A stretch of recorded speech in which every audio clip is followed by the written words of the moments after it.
Hello, everyone, and welcome to our second session on day three of the Post-Capitalism Conference, specifically looking at decolonizing economics this year as our central theme. This is our third year holding the Post-Capitalism Conference, and before we kick it over to our panel, to discuss the key things that we want to be understanding here today from our guests that are joining us. I just want to offer a little bit of framing about why we are holding this conference. This is the first time that you're joining a panel session with us. This decolonizing economics focus has really resulted in some incredible presentations over the last 3 days. And the conference itself focuses on the ways in which individuals and institutions can create the infrastructure and practices to address economic disparities, often requiring us to protect or restore the land and water, redistribute wealth towards marginalized communities, and invest in the solidarity economy. The Decolonizing Economics Summit is co-anchored by the Wiyot Tribe, Cooperation Humboldt, and faculty at Cal Poly Humboldt.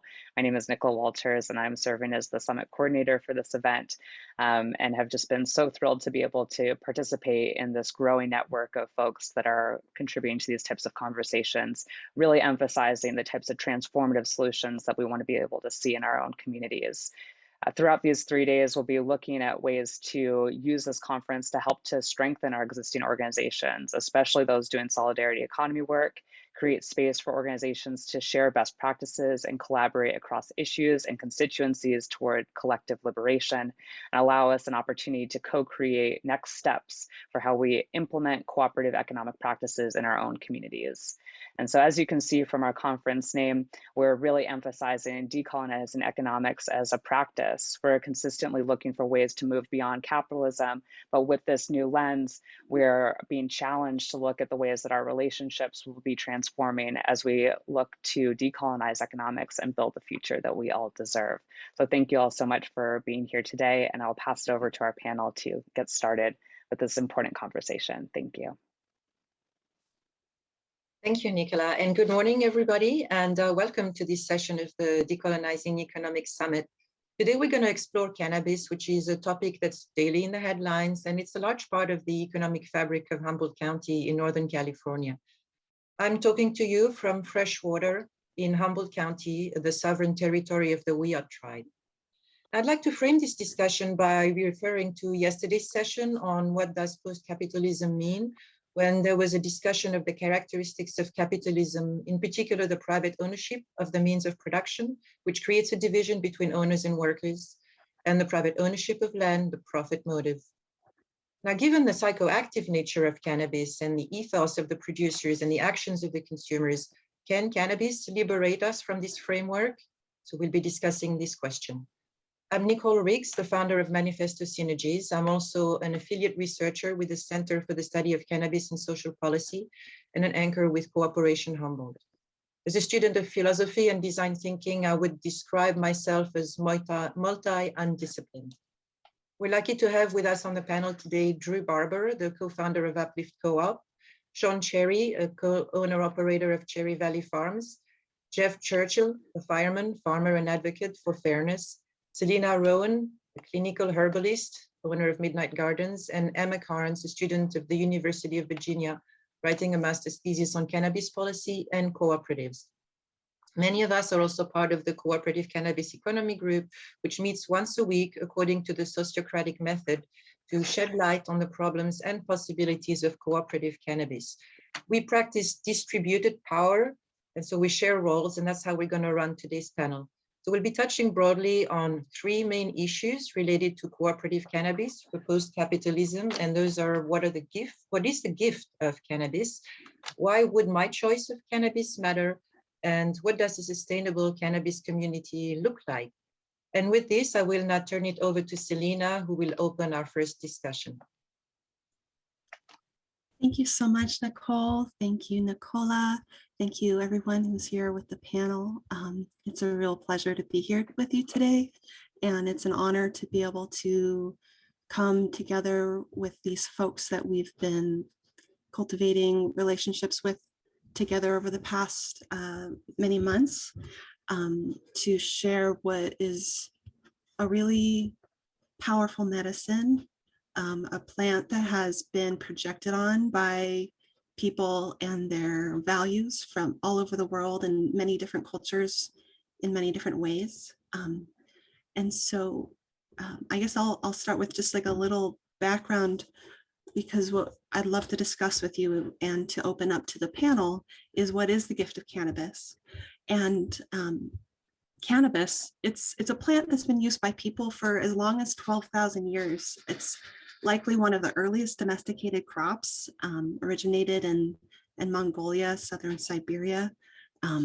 It provides food, oil, fibers, really important medicine, and has been used all over the world. And so it's really interesting that it in particular has been targeted as a plant that's threatening to the status quo and threatening to dominant culture. Commercial cannabis products were common in the early 1900s, like buy them in a drugstore. And it became outlawed because of white supremacy. People such as Harry Anslinger, who was part of the Bureau of Alcohol Prohibition and then founded the Bureau of Narcotics in 1930, who used cannabis as a foil to criminalize Black Americans, immigrants, people who didn't conform to dominant culture, and in particular jazz musicians who were creating huge waves in society at that time.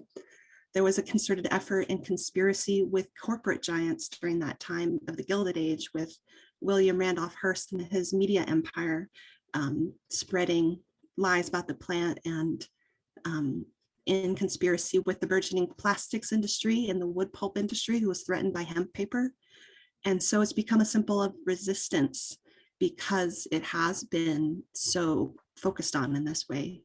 And so part of what makes this interesting is that there's something about this plant in particular and how it changes our sensory and our internal experience that not only opens the door to thinking differently and thus behaving differently, that has made it a threat to dominant culture, but also if we turn it on this paradigm on its head, it's a tool that can be used mindfully with guidance and respect for the plant, that can help people reconnect with the past, reimagine the present, envision a different sort of future. People put themselves at great personal risk to bring seeds to Humboldt from Afghanistan, India, the Kush Valley, Thailand, Amsterdam. And so why all this fuss over this plant? What is the gift that this brings us that is so revolutionary? And so I'd like to open that up to the panel. What is the gift of this plant? What is the nature of this plant? How does it interact with the mind? Does anybody want to start with some of those questions? I can jump right in. That was an amazing introduction, Selena. That was really way to wrap it all up. There's so much in this story, isn't there? So much in this story about the plant, and I really like how you brought forward both that the challenge is also the asset and the advantage. And it's at a glance, it's fairly easy to see that the threat that common culture feels from cannabis is really the connection, and that that one of the gifts, one of the many gifts of this plant, is that it can stimulate that connection, whether it's that we're passing a joint with friends, sharing that moment, which that kind of practice has been done since time immemorial. But also, as a father, I can speak to how great it would be to have a little puff and then see my kids in a new light. And I would realize often how disconnected I was. And then I could have a toke and all of a sudden I'm on the floor playing with them, having a good time, and I realize, wow, I haven't done this for 2 weeks. And so I feel like it really has that capacity to stimulate our capacity for connecting with each other.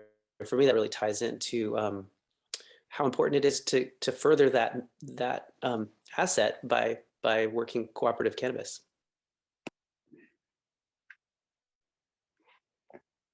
Yeah, I think something to add to that.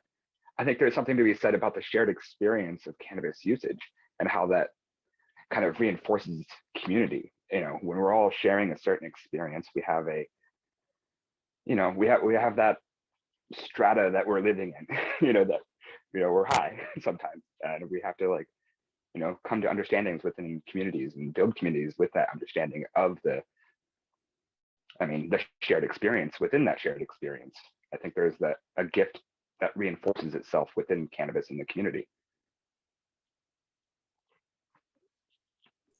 Shawn, I'm hearing that it's like cannabis has the power to kind of like link each other up onto the same wavelength.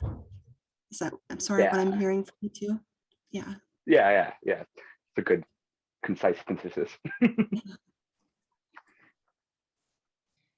I'm thinking too, in terms of what you're talking about here, Shawn, Andrew, with this connection and this link and how that ties into why it is a threat to capitalism, because capitalism structures relationships on the basis of an economic exchange. And so we don't necessarily know people, but we meet people and we interact with them because there is a transaction going on with them. Whereas with the experience of cannabis, the psychoactive experience, it's not an economic transactional experience.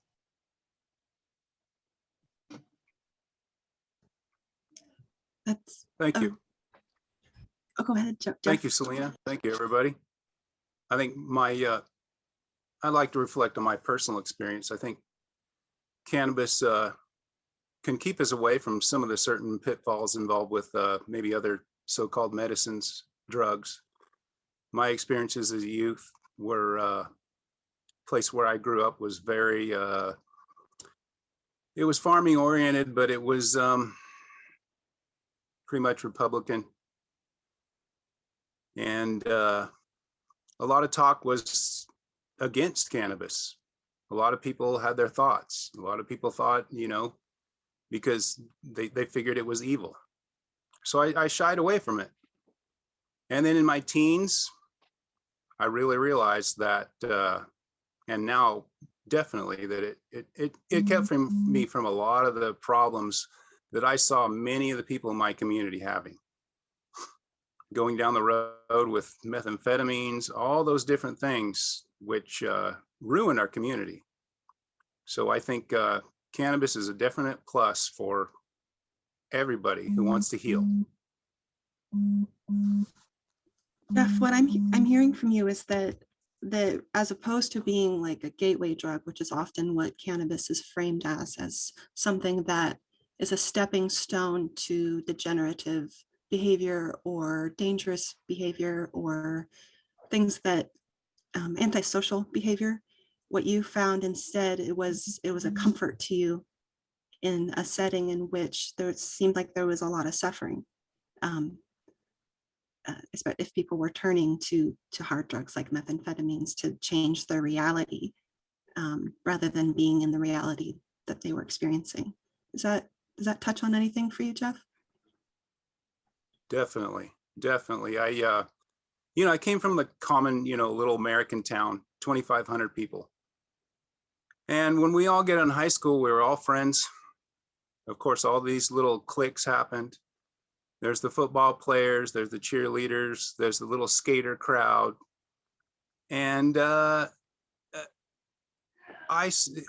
the hierarchy, so-called hierarchy in the high school, I watched the degeneration of many beautiful lives. It was really amazing. And before I even really understood about drugs or understood about alcohol or any of this, I saw these things happening and I wondered why. I wondered what was happening. Well, as I learned and as I saw people die, as I saw car crashes, problems after parties, I really realized that we were headed in the wrong direction. And I didn't look at cannabis as a way to go in a right direction. A lot of my friends, I lived in this little town where it's right near the Klamath River. And I started to drive down the Klamath River to my other river friends.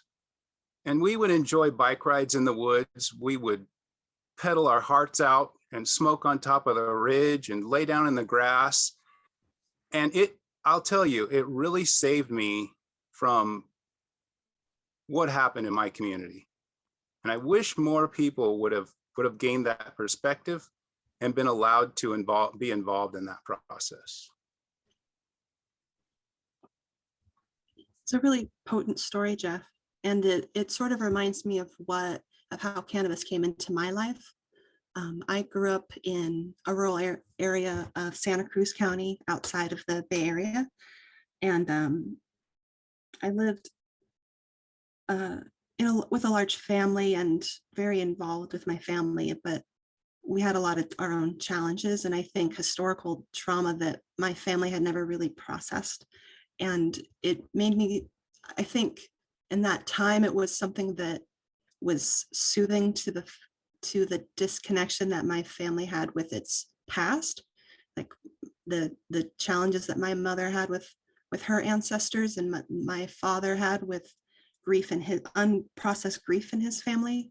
And so when I then got plopped into Silicon Valley to go to high school, I went to Los Gatos High, where the founder of Apple's son was in my class, and children drove BMWs and Hummers and Mercedes. And I was really confused by the intense amount of wealth actually in my community and the disconnection that I saw in my classmates and in my community members. It all seemed like there was this plastic veneer over life, and as opposed to authentic connection. And us mountain kids were all weirdos because we hung out with trees and lived in the woods and we're just really different.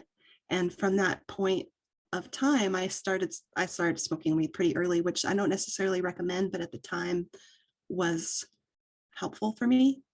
And I think it was because it allowed me to occupy a reality that wasn't all about transactions, all about wealth, all about status, which is really what I felt was surrounding me at that time and was so confused by. I wanted to be real with people. And I found that cannabis at that time was helping me with that. Does anybody else relate to that? Yeah, I definitely do, Selena. Thanks for sharing that. Yeah, speaking from my own experience, so much, I agree with so much of what people are saying about connection. And I think at the base of that is cannabis's ability to help you connect with yourself, so that you're able to fully connect out of love and not out of a transactional relationship, but out of one of love and transformation with the people and things around you. Getting out of those very practiced neural pathways that we all have during the day of anxiety and worry and just how we think we are in the world, and getting off of those highways into new pathways. And for me, all of the other benefits that cannabis has brought to my life has kind of sprung from there. And I think it's kind of ironic because we're talking about, capitalism and how it relates to cannabis. And our economy is very individualistic, and there's so much economic emphasis on the individual, but really no social norms or expectations or mechanisms that we can collectively connect with ourselves, not in an economic way or in a professional way, but in a more spiritual way. And I think that's something that cannabis brings.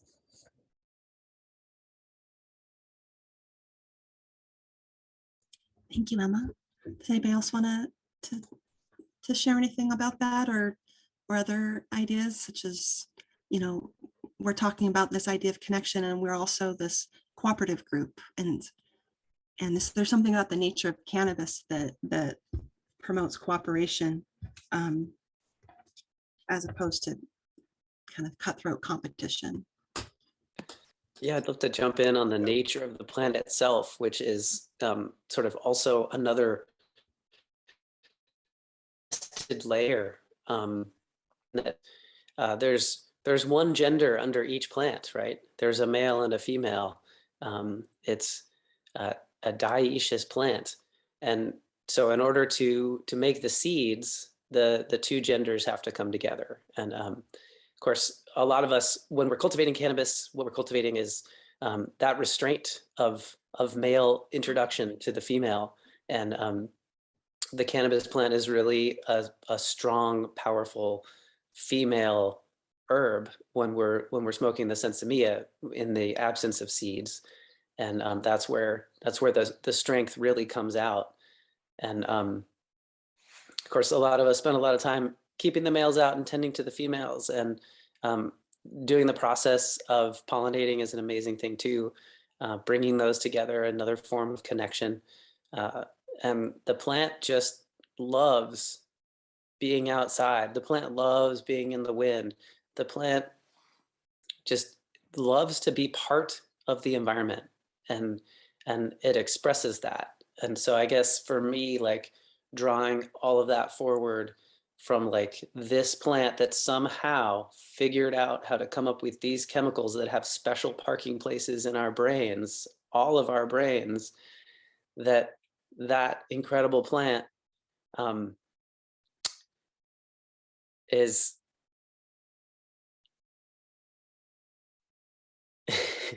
I just got seeing that picture of me holding a bucket of weed is just so great. Yeah. Yeah, anyway, I guess I'll stop it there. Thanks. I had something to add, and thank you very much, Drew. Very much. I love that picture. That's a great moment in our lives when we have that basket and we see our production and we see what we've given, and we hope to have everything cure well and hand it on to others that are going to, you know, join in the whole journey. And as far as Emma said about the economics and the revenue, you know, when I started smoking cannabis, it's a very funny story. We were kids. I mean, we were 16 years old, 15 years old. And there was many, you know, river communities were a lot different than town communities. The river people really knew what was going on. They've been doing it for years. And so when I got introduced to that culture, it was pretty amazing for me. It was eye-opening. I had no contact, and then I had just immense contact. So we would go around, we would do jobs, we would split firewood, we would help out the community. And in return, we never got money. But sometimes we were handed a trash bag of trim or a few buds. And was amazing for me to understand the trade system, the value of that. And again, it all really helped in my journey. I think if I would have went down a different path, I wouldn't be here today.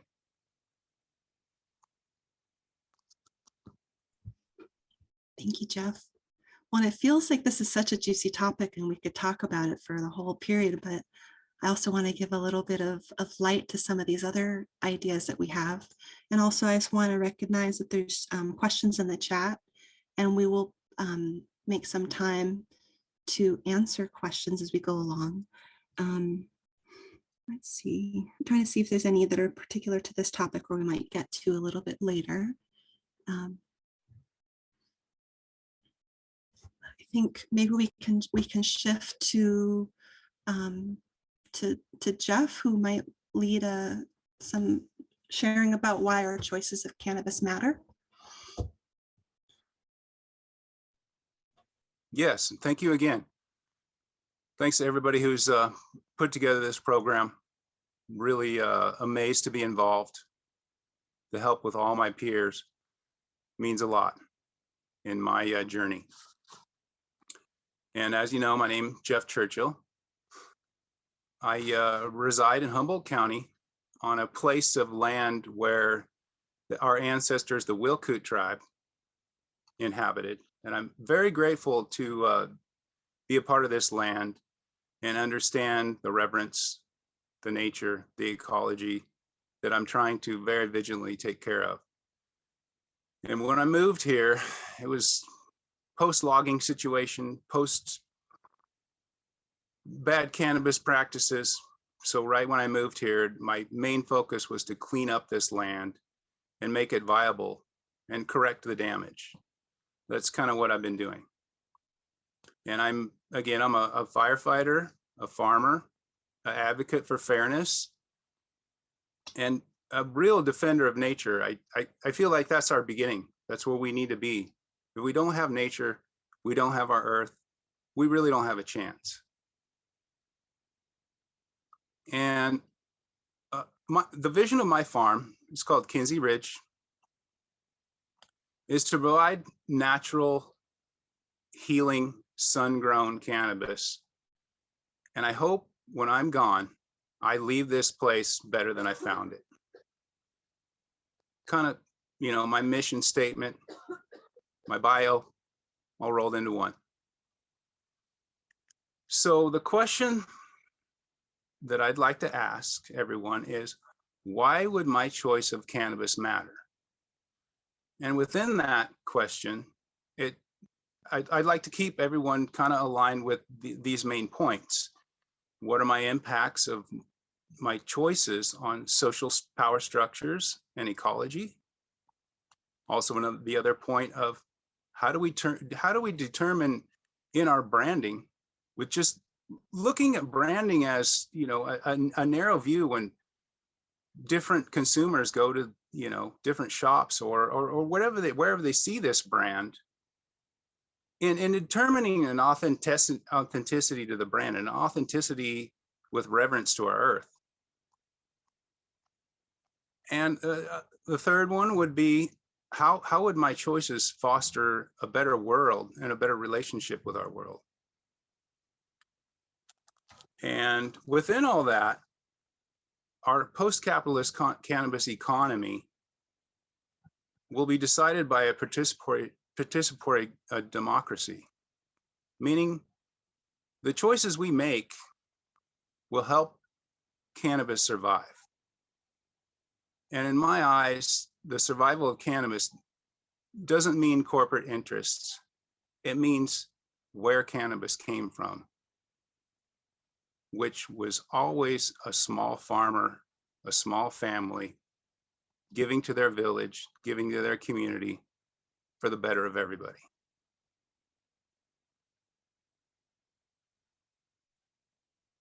Thank you. I would love to hear answers, questions, quotes. It all makes sense. I think I could have some idea about, like, how do our choices obviously affect, you know, whatever we buy, and how that affects the ecology. Like, do we want to be supporting the profit motive within capitalism, or do we want to be supporting the people that are within communities, within, like you were saying, that, you know, hold these mutual aid networks that support each other and that create community, really? You know, how do we spend money wisely, so we're, you know, not in giving more people the people that are just there to accumulate profit and resources, more profit and resources? And how do we help people develop more interrelated communities? And that's, like, we can do that with the power in our wallet to some degree. Yeah, I'd love to build on that, Shawn. I'm noticing in the chat folks talking about how the concentration of corporate wealth within the industry is really upsetting. Someone else is bringing up Alita Toure, Hood Incubator, talking about bringing up the racial disparities in the industry, and how people, you know, Black men who started selling in this industry are incarcerated and penalized. The quotes, the chat says Black boys, and I think that is also really important, because it has been, you know, teenagers who've been criminalized as well, and penalized, and how our choices in cannabis can either continue to, you know, if we're putting dollars to buy from corporate giants who take over the supply chain, who disrupt all of these traditional trading networks that we've had in place for time, or what someone can do if they want to spend money and purchase cannabis from someone, is that they can support things like the Equity Trade Network, who are a coalition of mostly people of color in the Bay Area and Sacramento and LA, who are working to empower and support people of color and Black folks to own their own businesses, to create generational wealth, to continue these networks of mutual support that have always been in place, that connected the mountain to the city, the woods to the city, the farm, you know, to the folks. And a lot of what we're trying to do with our work as growers here, and also in our work with the cooperative economic group, is to foster these connections in which real people are feeding each other's businesses or feeding each other's families, as opposed to being this vacuum that sucks all of the life energy of the land up into corporate overlords, shareholders sucking out all of the, I don't know, everything good. Anyways, I'll pass. All of the life. Yeah, I just learned that a community's awareness of a co-op is one of the most predictive indicators of if that co-op will survive for more than, it's a startup phase. And I think that's really important. And I think, as consumers and also just as community members, it requires a little bit of a mind shift, especially as consumers, that when you purchase from a cooperative, you are engaging in a relationship with, in an interaction with the people in your community. They're real people. They're not just producers, they're also your neighbors, or they're humans. Unlike when you purchase from a corporation that's not based in your community, that's actually not a person. That's a inanimate entity that's not governed by the emotions and joys that humans are governed by.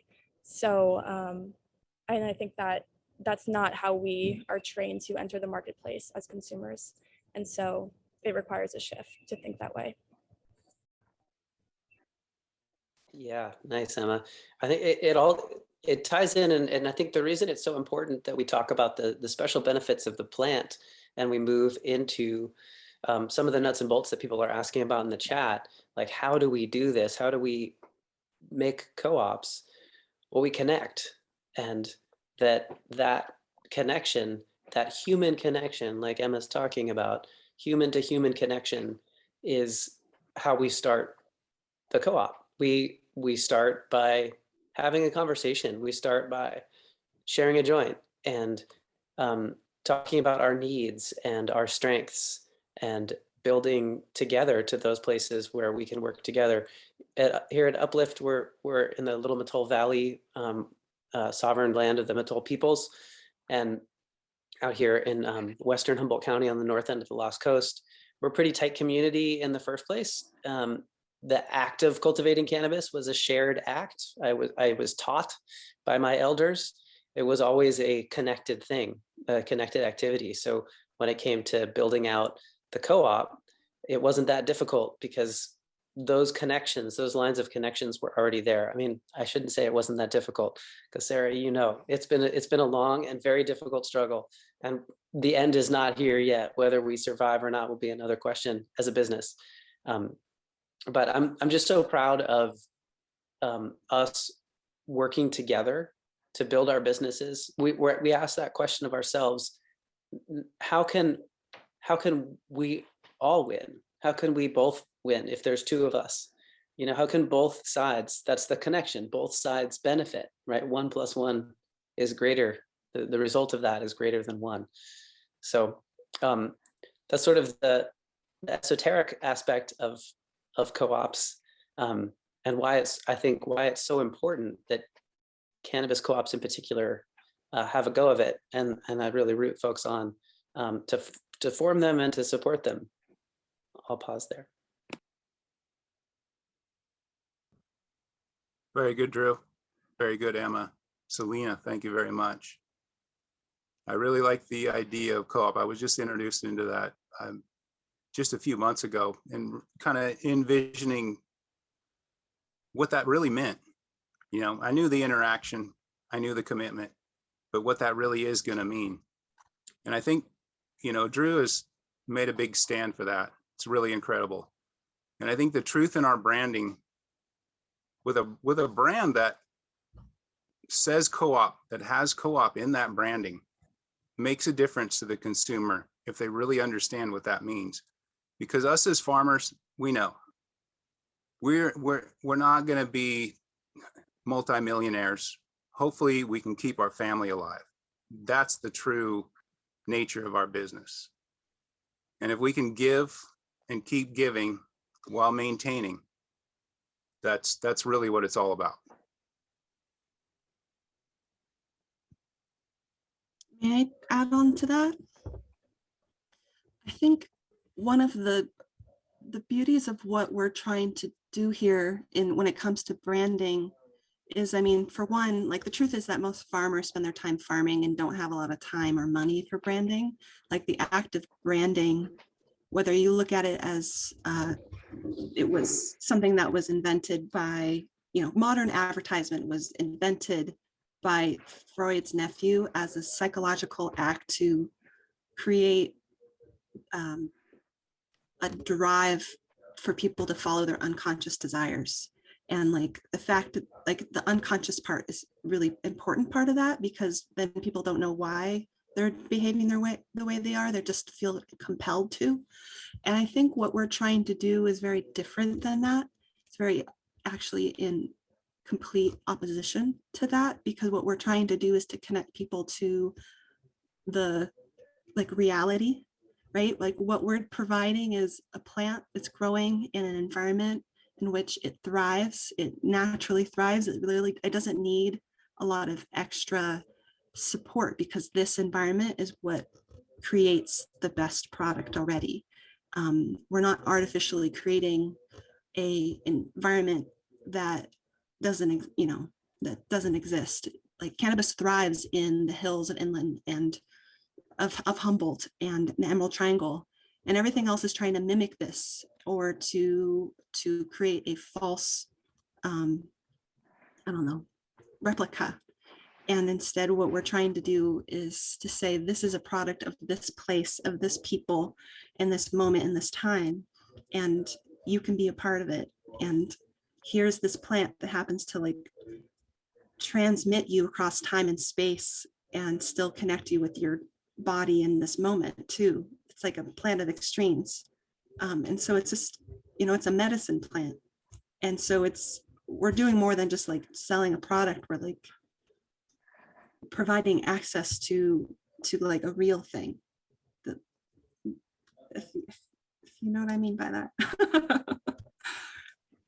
And I might add to that as well in terms of what the cannabis does and how consumers impact in the end also what producers do, because producers of anything will eventually, I mean, if somebody produces something and there is no one to enjoy it, then after a year, they're not going to produce anymore, right? They've got enough for their whole lifetime. So it also depends on there being others that enjoy what they produce. And so what people choose to consume then does impact what the producers produce in the end to some degree. And when we place that in the context of a coming climate crisis already here and a coming food crisis, and of course an ongoing racial injustice crisis, then we really have to reckon with the fact that every choice we make all the time, and yes, it is kind of a heavy thing, but every choice we make all the time is impacting us and it's impacting our future. So if we're thinking about the climate, if we're thinking about food, if we are also thinking about racial injustice, then where are these dollars going? And looking for something like co-op is going to be one indicator that, okay, there is something that is somewhat different from the usual model. And that is a way that the consumer can make a connection also with the producer.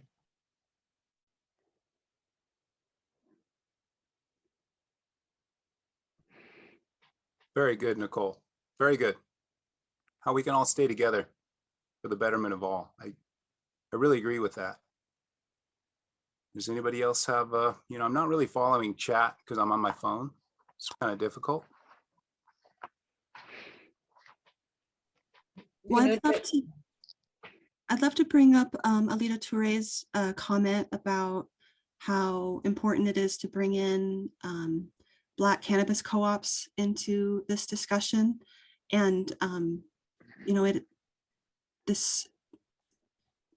I totally agree and would love to open up and make sure that the Black co-ops are included in these kinds of discussions in the future in this setting. Would love to hear more about what other folks have to say, or there's interesting I got questions. something I think I can. Yeah. I think as somebody who, you know, considers themselves a sustainable farmer, I'm really interested in like biodiversity, and, you know, with a lot of knowledge is translatory and as above, so below. And I think with biodiversity, you also have, you know, and within our co-op system, we have to really look into inclusivity and diversity, because diversity is going to be our strength in the long term. You know, diversity of thought, diversity of peoples. It's going to be the long-term outlook of not just co-ops, but humanity in general. Yeah.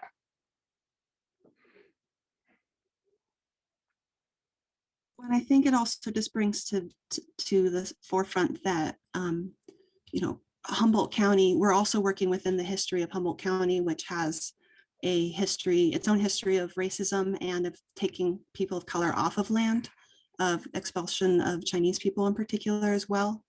And, you know, I'm white, I'm a landowner, and that is a privilege that I am really grateful to have. And it's a privilege that a lot of cannabis farmers have been able to, a lot of white cannabis farmers in this area have been able to obtain, you know, because of disparities in our culture and society and oppression, because we weren't prevented from buying land, or we weren't redlined. And Humboldt County, like every other part of this country and the world, has to deal with the fact that there's fewer people of color who own land. And farming is a situation in which, when you own land, you have advantages. And so that's one of the reasons I think it's really beautiful how Legacy Cannabis is working with equity groups throughout the state to work together to support each other in owning businesses and supporting Black farmers as well. And trying to just look at these problems straight in the eye and recognizing that there's a history behind everything, and how do we envision a different future and a different present so that there's more equity at every level of the supply chain. And it's interesting, you know, someone else also brought up the surrealness of talking about branding and supply chains and all this stuff within a post-capitalist conference. And it's surreal for me too. This is all kind of new in this legalized framework of cannabis. Having to learn some new terms. Well, maybe I'll bring up the piece about legislation and how there's been some talk in the chat about legislation and how co-ops are having a really hard go of it. And in general, the legislation of the rollout of legalizing cannabis in different states has made it very difficult. And there's not a whole lot of benefits for the formation of co-ops. And here in California, we had this new entity called the Cannabis Cooperative Association that was put forward as a great solution for folks to build cooperative businesses in the cannabis space. And it actually ended up being a complete distraction that cost several of us who were the early adopters to cannabis cooperatives, cost us a lot of time and a lot of money. And so that legislation, you know, while maybe well-intended or intended, it was kind of a disaster. So it's tough. It's really, really hard to get the legislation right so that co-ops are benefited, and so that the capacity for folks to work together is rewarded. Some of the specific things that I can throw out there for those of you in different states, and a lot of this is already not even possible in California, but you know, the question, why would a member of a co-op need another license if they were going to process another member's product? So like in California, I can process my product, but I can't process another person's product on my farm. Well, it makes sense to me as a co-op fanatic that once you have that entity in place, you should be able to interchange the product that way. So that's just one concrete example. I see people are asking for that kind of thing in the chat, a concrete example of how co-ops can be incentivized in legislation. That's one way. There's a lot of other ways too, but it is difficult and it takes a lot of time. And I think that especially in the rollout of a new industry, Renee, I see that you're talking about this, that folks, there's this, not only is there legacy cannabis cultivators, there's also the legacy of all of the legal issues that have surrounded that for different people, and getting through that is really difficult. And a lot of the laws, rules, and regs are they seem like they're not supportive of our small business. So working at that level, and I think the co-op voice has a special listening to our decision makers. When we go to our decision makers and speak from a co-op, that's a stronger voice. So I'll pause there.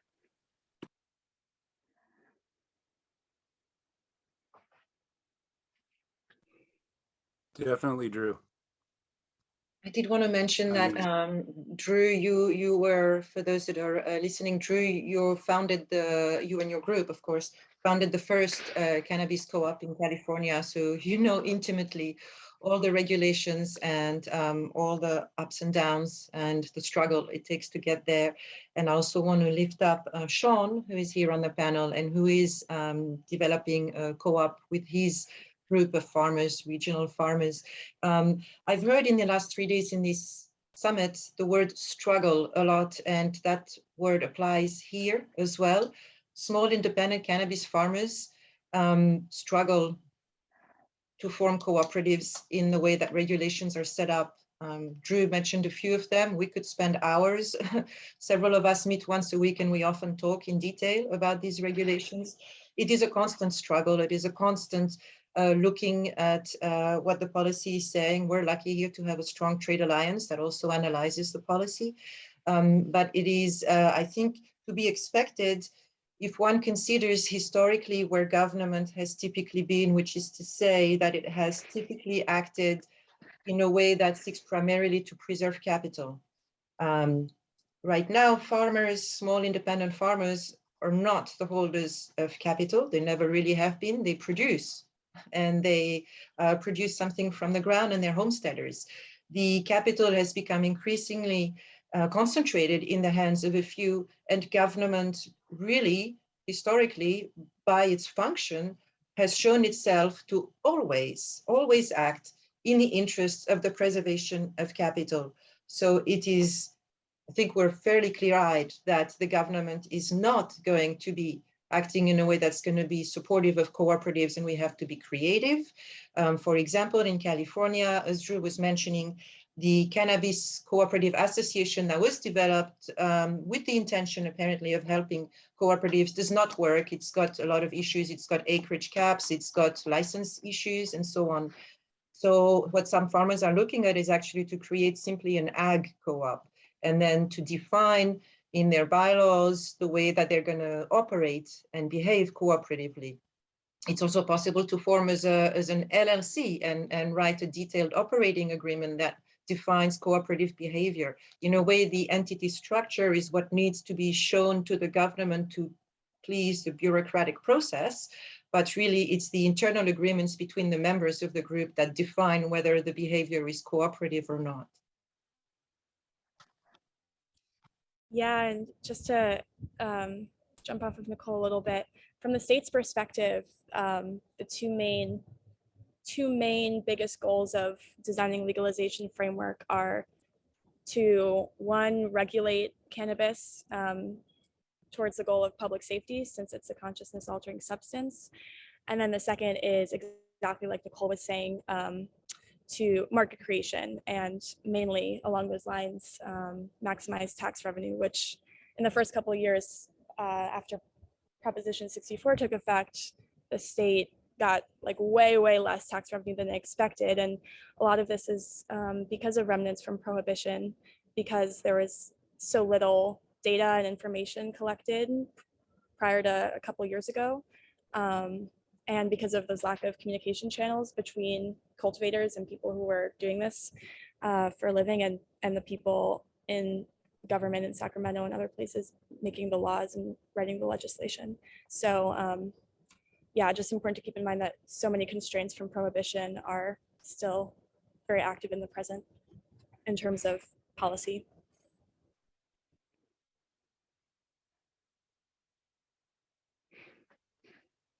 Thank you, Emma.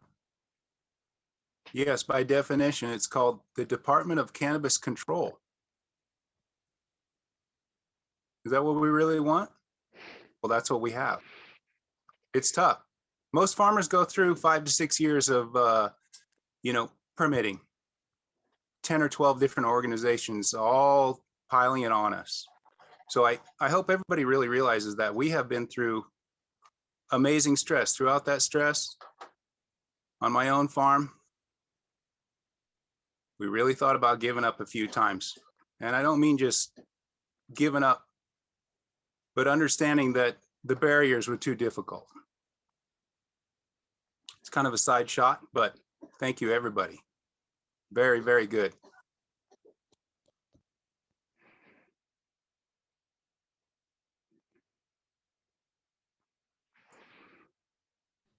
Shall we So shift I have to? something that, Oh, go ahead.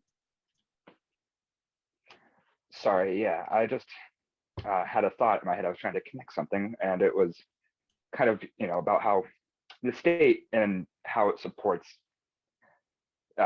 big ag, and how it's pretty much antithetical into the regulations and hoops that it gives what is essentially small cultivators, and how that creates, a reinforcing nature within the state and big ag, and how we need to, as producers, try to get away from that.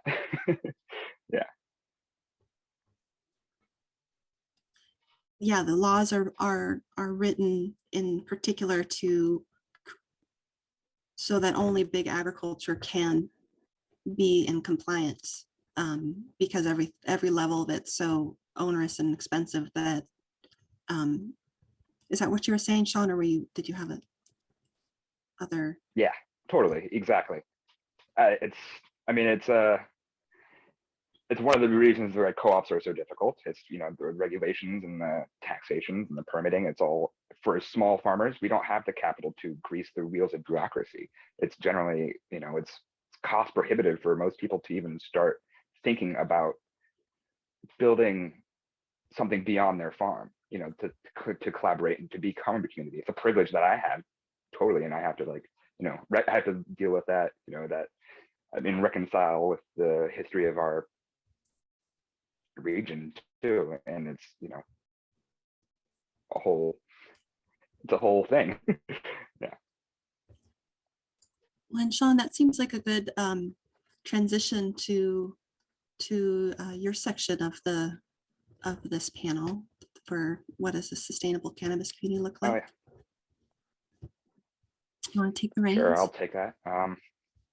Yeah, so I guess I'll introduce myself real quickly. I'm Shawn Cherry, and I'm a second generation farmer living in Salmon Creek, California, and have a farm, Cherry Valley Farms, and I'm part of the Cooperation Economy Group, or Cooperative Cannabis Economy Group, and also helping, trying to develop a cooperative in the Salmon Creek region.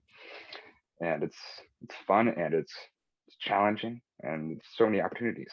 But right now I'd like to discuss what does sustainable cannabis community look like, and what is a regenerative, ecological and sociological, interconnected community.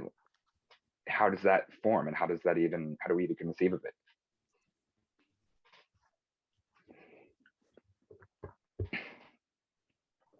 I mean, personally, I think that I can start off in saying that, we need to look into that inclusivity part. We need to look into our reconciliation with our region, and look into becoming more diversified in our thoughts and our peoples. And I think cooperatives, through their sociocratic nature, are a big way to help that, to keep capital and its kind of monoculture out of, cannabis, and to keep things, as strong as possible through diversity. Yeah. Well, and what we're looking at is trying as much as possible to ensure that each level of the of people who are participating in creating and selling and distributing and sharing this medicine are being empowered with the resources that they need to have a lifestyle in which they can thrive, as opposed to the big agriculture, which wants to treat everyone as workers, to treat, to give them the minimal amount needed to even survive, and to put them in, so that they're in debt, so that they continue to have to work at low wages, and this is something in which definitely aggravates racial disparities, takes advantage of people who immigrate to this country. Even within the cannabis community, we see, the lowest wage workers are often people who have come from other countries to come to work. And so how do we, circumvent that tendency and make sure everyone's empowered to have access to a lifestyle in which they can not only live but thrive. Exactly. I see we have a hand up in the spirit of inclusion and diversity. I would like to hear some thoughts outside of this panel, and how do we have them speak for a second? Is that possible?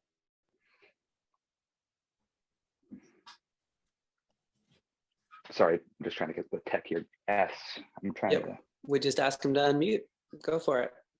Thank you very much. And I'm happy to wait until the end because I believe my comments will be relevant to that. Shall I wait or shall I go ahead?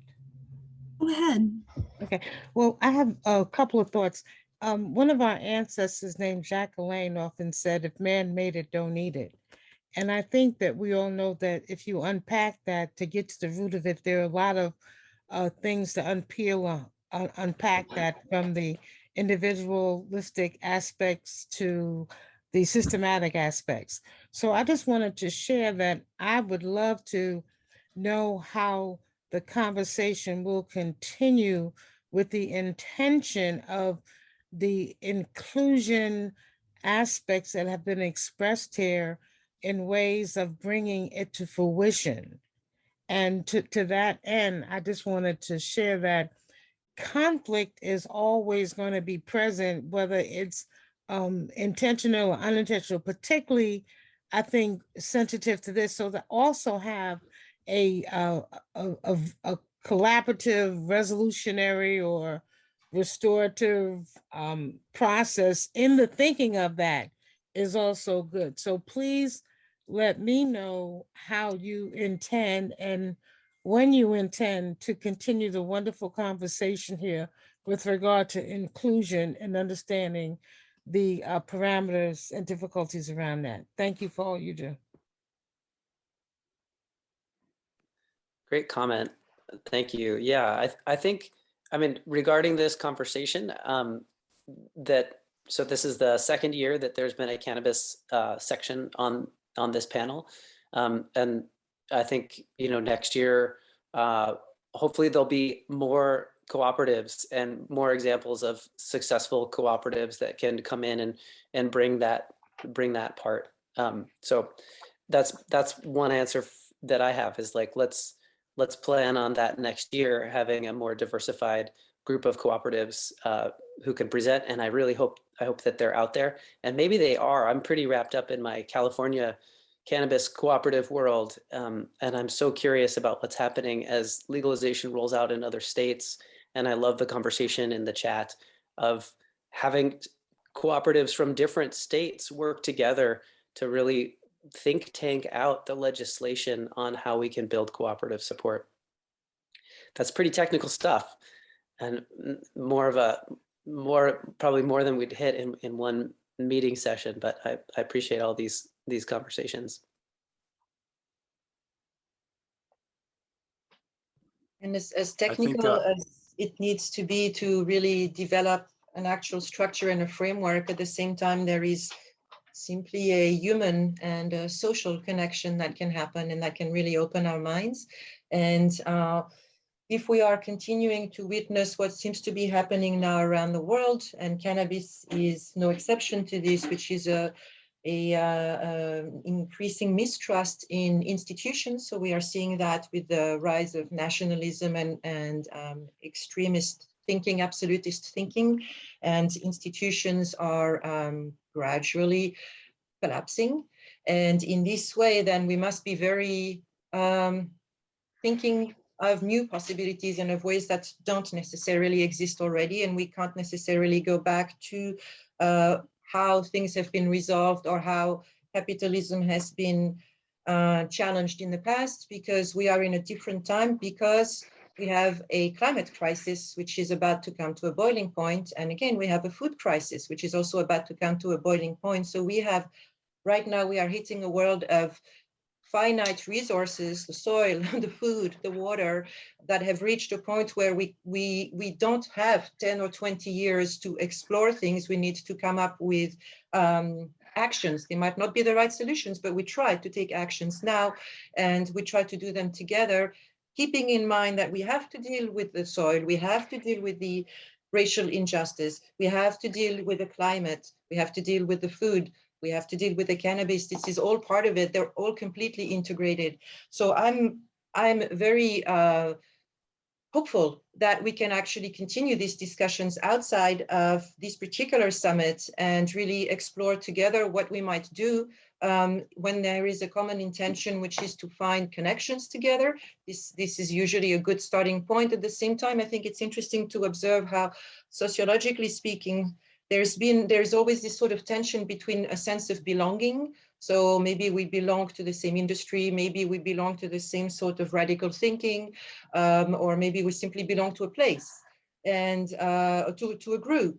There is also always a tension, a sense of distance and of being watchful and of recognizing what one must watch out for. And so coming together to have a sense of belonging means also to identify or to recognize that there is also this sense of other that we are watchful of. So what I'm trying to say with that is that I think the effort to create cooperative collaboration and networks will do best by being really open to new ways, and by being mindful that we both have this sense of wanting to be close and also this sense of wanting to push away. Thank you. I think in direct respect to the question, California has recognized equity. They're starting to understand equity involved with cannabis. And they've given a lot of tax dollars back to our local program here in Humboldt County called Trellis.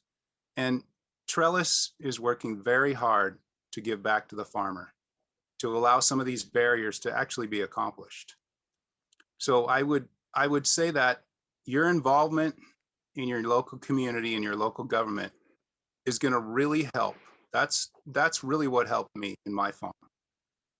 It was to watch, listen, understand, and get involved. Go apply even if you can't afford your permit currently, go apply. Drop down that minimal amount of money that gets your paperwork filed and start to work on it.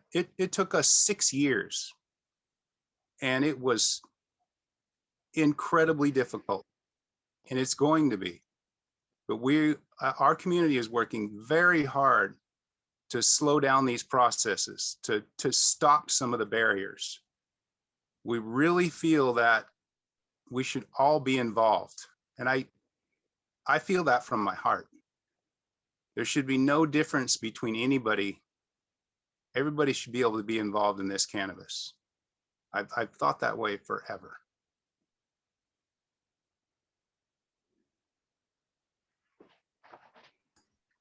I'd like to add on to what you both have said, and in response to this question, I think, something that Nicole brought up, which is important, is how we're dealing with the worsening facts of climate change, the increasing impacts of kind of nationalist waves, and I would say artificially induced desperation. There is enough resources on this planet for everybody to have what they need, but because it's distributed unequally, there becomes artificial senses of needing to fight for scraps. And in cases and situations in which we're fighting for scraps, people divide according to us and them. It's a biological response. When cortisol, the stress hormone, becomes high, we become more prone to us versus them thinking. And I think this kind of links into our rural community and our making sure that the non-transactional, the emotional and cultural connections are rich, diverse, and strong, so that we don't start turning against each other or splitting into groups in which tribalism, in the sense of, not in the sense of there's different groups and they're all fighting for their own identities. The more that we can create these cooperative structures, the less likely we're going to be fighting amongst each other, and more likely that we can shift the historical patterns that have led to the situation where we think there's not enough land for everybody, there's not enough food for everybody, that then led to white supremacist waves that made it difficult or impossible for people of color to own land, or relegated to second-class citizenship historically, and unfortunately in present in many places. And so I think that through this cooperative formation, through these connections based on real human needs and recognition of our, having these conversations where we talk about the hard things, that we make it safe to be together. I often have heard from my Black friends that it feels unsafe to be in the woods due to historical situations, trends.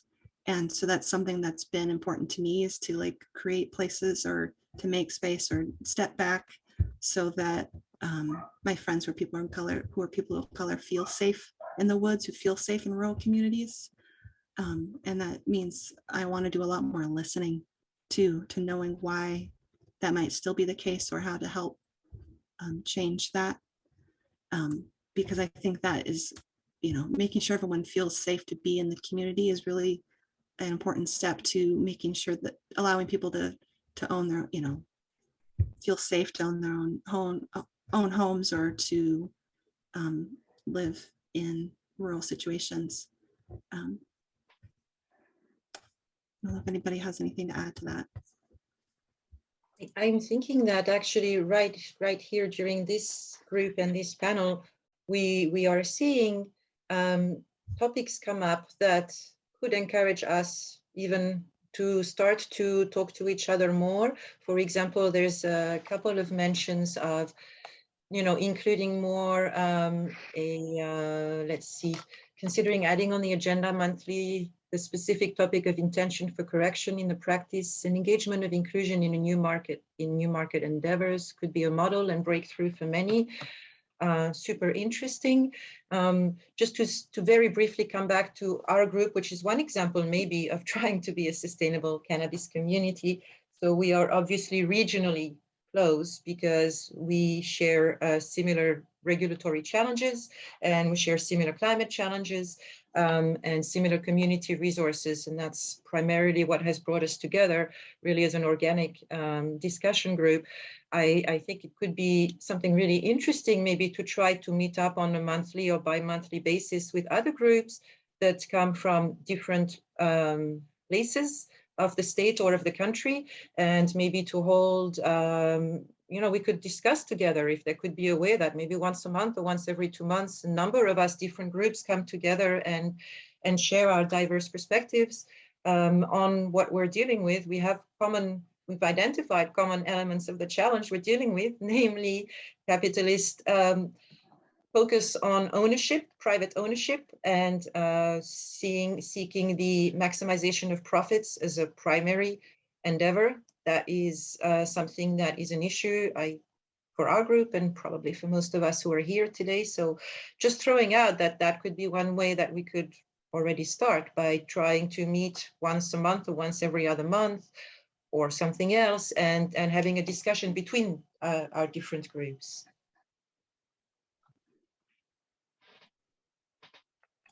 It's a great idea, Nicole. I really like that. I think that the challenge, right? The challenge is building co-ops and having the balance between building our local co-ops and having that bigger vision. And we're working on that with this group of building a cooperative incubation project to build other cannabis cooperatives. And I see the Hood incubators doing that too. It'd be great to have, to have some kind of summit where we really got to nerd out about co-op cannabis cooperatives. And I think that would be the place where we would generate some comments and suggestions for legislation and policy.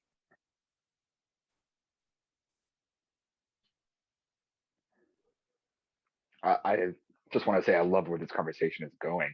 Just being able to create more lines of I don't know, symbiotic connection with us and the rest of the regions outside of ourselves. So we're becoming less insular, just as a community, and then as a region, and then hopefully as a world. And I think this is just fantastic. Well, so there was some other interesting questions in this in the sustainable cannabis community facets, Shawn. Which of these other questions do you think might be useful to connect on now? Yeah, so let's go along, and I think this is a big one. Like, what does sustainable ecology look like? This is a major question, and to me, I can say it's like, how do we engage every day in a more symbiotic nature versus like a parasitic? How do we live on the host that is our planet and not, extract and to build? And how do we, thrive in doing so?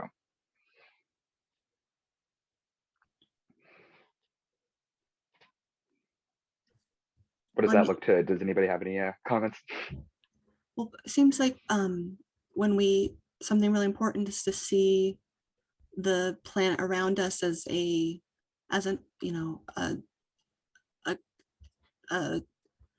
ecosystem, as a community, as a collection of beings, as not just like a natural resources that are to be extracted, or to be converted into capital, right? But a place in which we're creating, that we're talking about connection again, connection and relationship with how do the trees grow? How does the water flow down my mountain?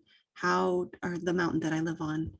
How, as a human, are the ways that I interact with my landscape improving the capacity for life here and creating the things that we need to live and thrive, and not necessarily seeing how we extract, as opposed to extracting to build capital and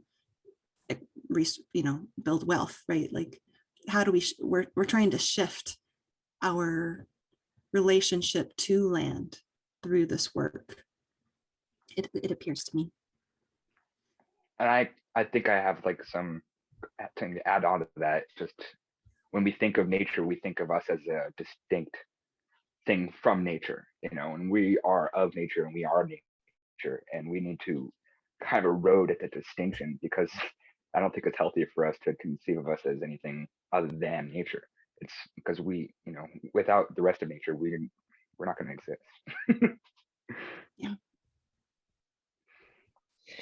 This ties back into the start of the discussion where we were talking about the gift of cannabis and what it does as a psychoactive substance and how it forms new pathways in our minds and enables us to connect. And one of the experiences of cannabis is that it dissolves that artificial separation between a human who would have dominion over something like nature, and lets go of that and reconnects the human as being one animal, part of the natural world. Yeah, totally. I think it's a very enlightening and like awe-inspiring when you can get to that level. And it's very zen almost when you can get to the point where you can remove that distinction between you and your ecology. It's hard, and it takes, for me, I know it's a privilege to be able to do so. Yeah. Yeah, Shawn, I'd agree with that for sure. Getting to go out and work the land and have it produce food for me and cannabis for people, and food for bees and food for deers and all the different organisms that participate that are required to have that healthy ecosystem. It's a big honor for sure.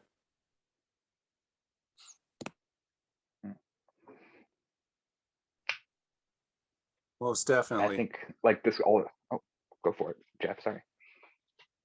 That is, no problem. But that's the only way I see being symbiotic with the earth. That's, I try to live by that every day. I limit my trips to town, my purchase of petroleum. I try to do as much as I can to put ease on this planet. And I think if we all thought about that, just a nibble by everybody makes a huge difference. I really, really believe in that aspect.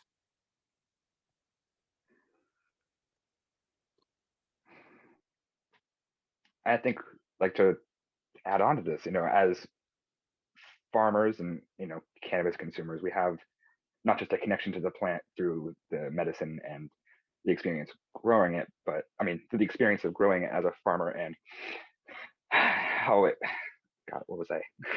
Lost my train of thought. How it makes us more curious about individuals in society, yeah, as an experience, and through that, how it makes us more involved into our local community. Yeah, Shawn, for sure, right? Like the local human and more than human community, right? When we're farming, we need to pay attention to all of that and see, you know, our swallows just came back, and I'm so grateful to have them back. They shit all over our windows, but I sure love having swallows. And you know, some years we start wondering if they're going to come back, and it's definitely an indicator that it's time to start working the ground again once those swallows come back. It's great to be connected like that with the landscape and to get to be part of it. I've been reveling in the hummingbirds here. There's a I don't know, a few hummingbirds that sit outside my window every day, and they've been doing these dances, these U-shaped. I don't know, they just seem like dances to me, and they'll swoop down in a U and then shake and vibrate and make really interesting sounds.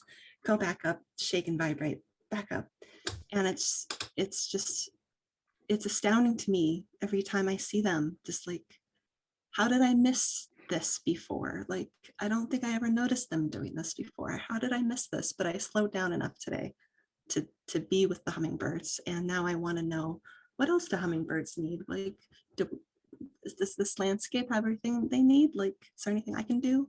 I hope there's nothing I'm doing that discourages them. And then I just care about them. I care about the hummingbirds. I really love that view, everybody. I love getting About the animal. Yeah. We live up here in the snow.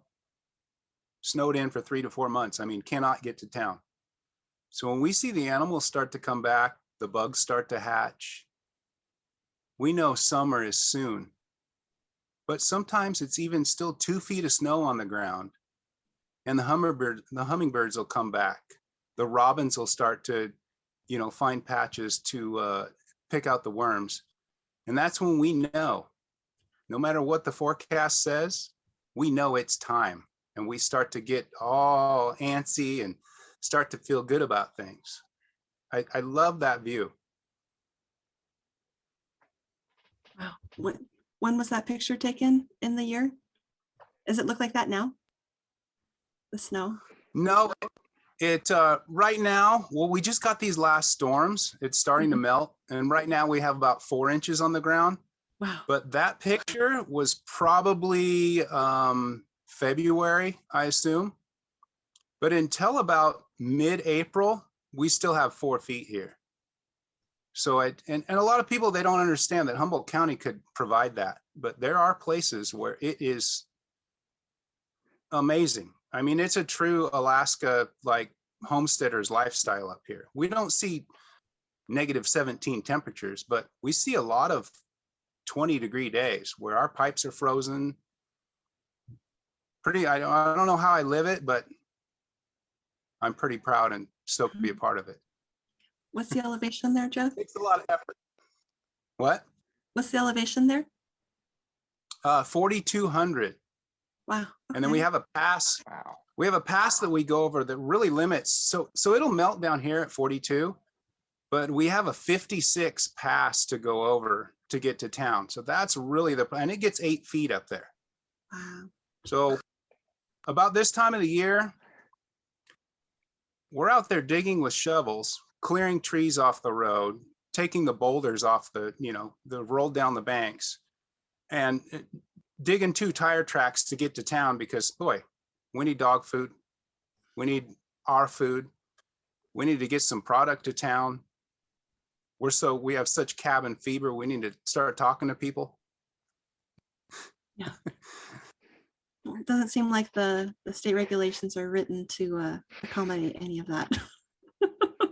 Oh, no, we chose the wrong spot for sure. Well, I don't know if you chose the wrong spot. The laws just got written wrong. We had the opportunity. So we grabbed it. It was a lot of years of living in different places. We always chose rural locations. We lived on Iqua Buttes. We lived, which is part of Neeland. We lived Maple Creek. We lived a few places in town. And we've always been, my lady, Christy, she's from Southern California. She moved up here to escape all that. And, I've always lived in super rural spots and enjoyed backpacking all my life, all the different creeks and rivers around us and lakes, high mountain lakes. That's always where I knew I would end up. And I hope to be buried here if it's possible. But not too soon, Geoff. You never know. Stress might get me. Hey, man, there's co-ops to build. Well, I guess I have another question I wanted to bring to our group. Oh. I'm sorry, I got a little audio feedback. Yeah, I was thinking of get nitty gritty for just a second about decision making and shared power. This is another high level kind of abstract, idea we can play around with. But what is decision making in our organizational structures, and how can we reinforce sustainable and regenerative organizing within those decision making processes? It's a very large concept, but I'd like to open the field up for that if anybody has anything to say. Wonderful. And recognizing that we have 6 minutes, maybe that can transition into Drew's closing. Yeah. I mean, I personally, I guess in. Go for it, please. On the sharing of power, and I mean, for me, what I hear in that is the building of the co-op, right? How do we shift our focus on my business to our business, and what's that process like? And it's not easy, but it's certainly something well worth doing. I think it's really tied into a lot of the socioeconomic issues we're talking about here, is being able to make that transition to a business that is equitable amongst the owners. And this is where the cooperative model is so great, is that if we can have the farmers be the owners of the different businesses that they need to get their product to market, then of course the farmers will not get taken advantage of. And if the farmers get taken advantage of, then it just kind of trickles down into more and more pressure on the landscape, fewer and fewer individual business, more aggregated large scale agriculture. So all that to say how important it is to make that step. And we with Uplift, we spent a lot of time on bylaws, and it just wasn't fun. Sorry, Sarah. I know Sarah Kaplan, who helped me a lot. She's on this call. She helped us a lot, Uplift, creating our bylaws. And it took us a long time, partly because we went down one path that wasn't even the right entity for us. But once we had the connection with each other and the capacity to start working together, people were nervous to put money in. But once we had bylaws, people could make a contribution and start considering this additional business and this business together. And now it's a little second nature to us, which is kind of amazing to be able to say, because these are the people with whom are in Uplift Co-op are all very independent. These are not the kind of people who would think about running a business together typically. So I guess the thing that I really appreciate about the co-op is that it does both, right? It speaks to the business and it speaks to the justice, and it does both of those things together. So it's an organization, it's a business, it's an entity formed to make money, but it's making money for the members, for the membership, for the participants. And the more they participate, the more they can gain from that process. So that's one of the things I love about it. For a long time, of course, was anti-economics in general, but this is a really exciting edge for me, the ecotone of supportive business and capital-driven business. Yeah, and there's always going to be costs, I think, trade-offs of running a business democratically. It's slower and it's maybe less efficient sometimes, and maybe in that way, patience is just a good antidote. True, maybe you could speak to that better than me, but yeah, I think in terms of mitigating those frictions of running something democratically, it just gets back to the theme of what I feel like has been the theme of this whole conversation, which is just connection and solidarity, and building that in a genuine way will make those compromises and those conversations so much smoother and more inclusive. And so getting back to the beginning, that's represented in the plan and the experience it gives us, and then within cooperatives and between cooperatives too.